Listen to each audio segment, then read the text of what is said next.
தேடுங்கள் அப்பொழுது கண்டடைவீர்கள்னு கர்த்தர் சொல்லியிருக்கிறாரு. அப்போ நீங்க தேடும்போது உங்களுடைய வாழ்க்கையில தேவன் குறித்து வைத்திருக்கிற தீர்மானம் என்ன, உங்களை குறித்து உங்களை உருவாக்கின தேவனுடைய தீர்மானம் என்ன அப்படின்னு உங்களால விளங்கி கொள்ள முடியும். அவருடைய தீர்மானத்தை அறிந்து அதன்படி நீங்கள் செயல்படும் போது உங்கள் வாழ்க்கை முன்னேற்ற பாதையில செல்லும். நீங்கள் வெற்றிகளை காண்பீர்கள். ஏன்னா நம்மளை உருவாக்கினவர் அவர். ஏசாயா 43 அதிகாரத்துல நிறைய இடத்துல சொல்லப்பட்டிருக்கிறது.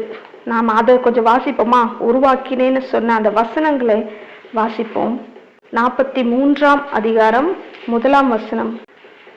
இப்போதும் யாக்கோபே உன்னை சிருஷ்டித்தவரும் இஸ்ரவேலே உன்னை உருவாக்கினவரும் ஆகிய கர்த்தர் சொல்கிறார். அதாவது என்ன சொல்றாரு? உன்னை சிருஷ்டித்தவர் நானு, உன்னை உருவாக்கினவர் நானு.